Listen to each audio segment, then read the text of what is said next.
Welcome back our channel gig pro coder. I am Rohit. आज की video में देखने वाले हैं कि how to backup your table. How to backup your table या बोल सकते हैं how to copy your table. मतलब आप अपना टेबल को एक नया टेबल बनाएंगे, उसमें आप कॉपी कर सकते हैं। मतलब सेम प्रॉपर्टी का रहेगा दूसरे टेबल में भी, आपका पहले वाला टेबल का सेम प्रॉपर्टी रहेगा दूसरे टेबल में भी। तो आप कैसे करेंगे तो हम आज की वीडियो में यही देखने वाले हैं। तो चलिए देखते हैं। तो इसका हम लोग सबसे पहले सिंटेक्स देख लेते हैं कि कैसे ये काम करता है और क्या होता है इसका सिंटेक्स। सिंपल क्या होता है इसका सिंटेक्स।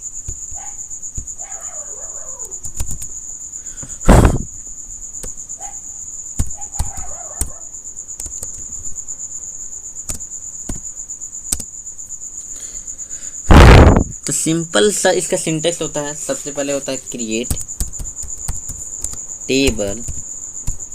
टेबल का नाम जो भी आप बैकअप टेबल का नाम देना चाहते हैं, ठीक है। तो मैं बैकअप टेबल का नाम देना चाहता हूँ स्टू, ठीक है।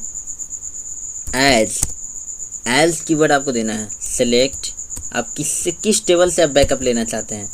सेलेक्ट स्ट्रिक्ट, अगर आपको पूरा का पूरा उस टेबल का पूरा बैकअप चाहिए तो आप पूरा स्ट्रिक्ट लिख सकते हैं। और आपको कुछ कॉलम का, उसमें जो कॉलम है मतलब 20 कॉलम है, तो आपको 20 कॉलम का बैकअप नहीं लेना है, तो हमको 10 कॉलम का बैकअप लेना है। उसमें से 10 कॉलम जो ऐसा है जो मेरे लिए इम्पोर्टेंट है, तो उसमें 10 कॉलम का हमको बैकअप चाहिए। तो 10 कॉलम का डेटा का अगर बैकअप चाहिए तो आप यहाँ पर पर्टिकुलर कॉलम का ऐसे करके, जैसे नेम का बैकअप चाहिए, कॉमा करके नेम का बैकअप चाहिए, कॉमा रोल का बैकअप चाहिए, कॉमा एड्रेस का बैकअप चाहिए। तो इस तरह से आप कॉमा दे करके लिख सकते हैं। लेकिन मुझे चाहिए पूरा स्ट्रिक्ट का, हम स्ट्रिक्ट का पूरा टेबल का बताएंगे, तो उसका प्रैक्टिकल करके दिखाएंगे हम। तो पूरा हमको टेबल का बैकअप चाहिए, तो कैसे करेंगे। सेलेक्ट स्ट्रिक्ट फ्रॉम, हमको किस टेबल से, फ्रॉम कीवर्ड देना आपको। फ्रॉम किस टेबल से आपको चाहिए, तो हमको चाहिए एक स्टूडेंट नाम का टेबल, जैसे स्टूडेंट टेबल का नाम आपको लिख देना है, ठीक है। यहाँ पर मैंने स्टूडेंट नहीं लिखना चाहिए था, मुझे लिखना चाहिए था table name.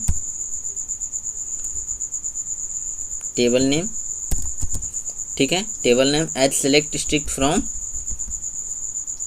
Main table name.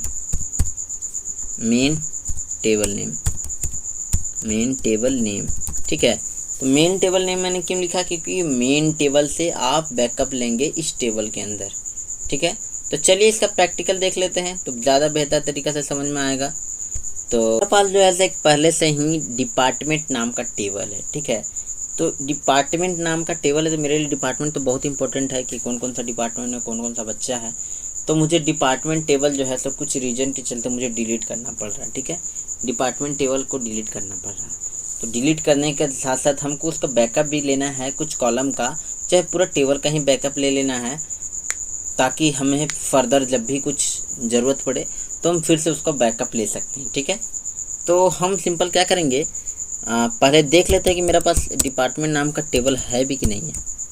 तो डिपार्टमेंट डिस्क्राइब कर लिए, तो मेरा पास डिपार्टमेंट नाम का है टेबल, उसमें 2 कॉलम है। तो सबसे पहले उसका डेटा देख लेते हैं। सेलेक्ट स्ट्रिक्ट फ्रॉम डिपार्टमेंट,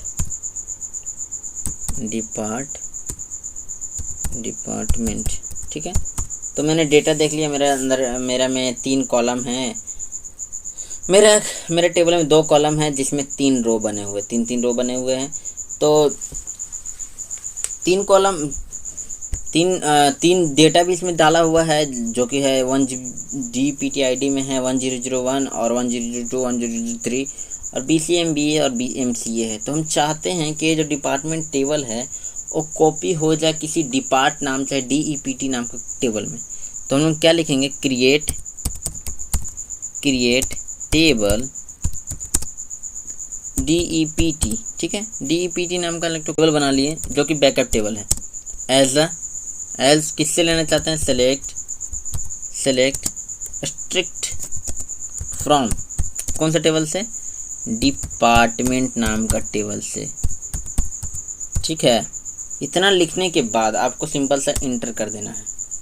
देख सकते हैं नेम इज ऑलरेडी एग्जिस्ट बता रहा है, ठीक है। तो यहाँ जो डिपार्टमेंट टेबल है वो पहले से बना हुआ है, इसीलिए मुझे एरर दे रहा है। डिपार्टमेंट 1 कर देते हैं, ये भी एग्जिस्ट है क्या यार।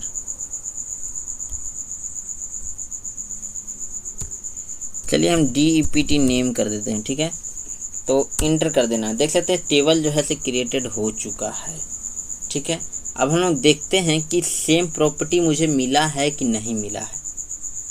तो चलिए देखते हैं, DESC हम लोग करते हैं DEPT नेम को, DEPT नेम को देख सकते हैं सेम प्रॉपर्टी है। और इसको भी एक बार डिस्क्राइब कर लेते हैं हम लोग।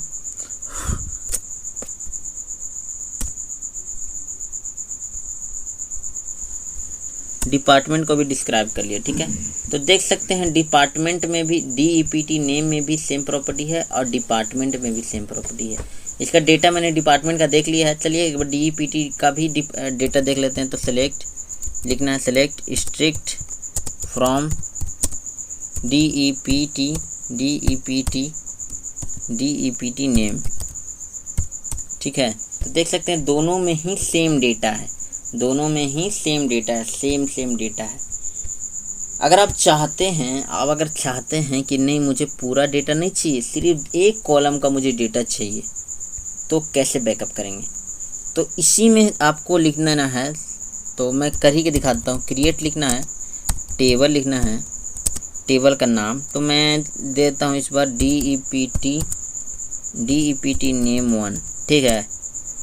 DEPT नेम 1 मैंने दे दिया। एज करना है, सेलेक्ट करना है। अब मुझे क्या चीज़ों का बैकअप लेना है, तो मुझे चाहिए कि मैं DEPT ID का सिर्फ बैकअप लेना चाहता हूँ, DEPT ID, ठीक है। मुझे पूरा टेबल का बैकअप नहीं चाहिए, मुझे सिर्फ एक कॉलम का डेटा का बैकअप चाहिए, ठीक है। तो DEPT ID लिखना है। फ्रॉम किस टेबल से चाहिए, तो मुझे चाहिए किस टेबल से। आप अगर चाहते हैं कि DEPT नेम वाला 1 से भी लेना चाहते हैं तो इससे भी लिया जाएगा और इस टेबल से भी ले सकते हैं, कोई दिक्कत नहीं, सेम रिजल्ट देगा। तो क्योंकि ये भी एक सेपरेट बेसिकली एक टेबल बन गया। अब इसमें भी एक बेसिकली ये जो है ये भी एक स्ट्रक्चर है, लेकिन इस टेबल का स्ट्रक्चर और इस टेबल का स्ट्रक्चर सेम है, ठीक है, कोई डिफरेंस नहीं है दोनों में। तो फ्रॉम लिखना है, आपको लिखना है DEP डिपार्टमेंट टेबल। लिखने के बाद आपको सिंपल सा सेमीकोलन देने के बाद इंटर कर देना। देख लेते हैं टेबल जो है अल्टर्ड हो चुका है। अब एक बार हम लोग इसका स्ट्रक्चर देख लेते हैं। DESC DEPT नेम 1, ठीक है। तो देख सकते हैं इसमें जो है सिर्फ एक कॉलम का डेटा है जो कि DEPT है, लेकिन इसमें क्या था, दोनों ही कॉलम था, दोनों ही कॉलम का नाम था।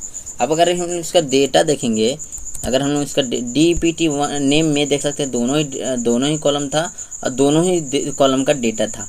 अगर इसको हम कॉलम का डेटा देखेंगे, सेलेक्ट स्ट्रिक्ट फ्रॉम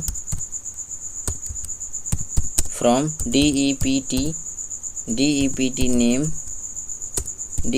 नेम 1, ठीक है। सेमीकोलन देने के बाद इंटर करना है। देख सकते हैं इसमें सिर्फ एक ही कॉलम का डेटा, पूरा कॉलम का डेटा नहीं है इसमें। तो यही होता है बेसिकली फ़र्क। आज की वीडियो में बस इतना ही। नेक्स्ट वीडियो में हम देखेंगे कि एक पहले से ही आपके पास एक टेबल पड़ा हुआ है, उसमें आप एक बना हुआ टेबल का डेटा को कैसे कॉपी कर सकते हैं या बैकअप ले सकते हैं। मतलब कि मैं टेबल रन टाइम में ही, मतलब टेबल भी क्रिएट हो रहा है और उसमें डेटा भी असाइन हो जा रहा है। लेकिन उस नेक्स्ट वीडियो में हम लोग क्या करेंगे कि टेबल भी हम लोग को पहले से क्रिएट रहेगा। जैसे कि हम लोग क्रिएट टेबल का नाम कर देंगे, ठीक है, और उसके बाद उसमें हम लोग डेटा जो है असाइन करेंगे। तो नेक्स्ट वीडियो में ये करेंगे। और इसके साथ साथ एक और चीज़ें हम देखेंगे कि इसका रियल लाइफ में कहाँ यूज़ होता है। प्रैक्टिकल लाइफ में डेटाबेस का जो कॉपी वाला सिस्टम है या बैकअप वाला सिस्टम है, कहाँ बेसिकली यूज़ होता है। तो नेक्स्ट वीडियो हम लोग ये भी देखेंगे। आई होप आप लोगों को वीडियो पसंद आई होगी। अगर वीडियो आप लोगों को पसंद आती है, वीडियो को लाइक करिए। अगर आप चैनल पर नए हो, चैनल को सब्सक्राइब करिए। मिलता हूँ मैं किसी अदर वीडियो में किसी अदर टॉपिक के साथ। तो अभी के लिए बाय बाय।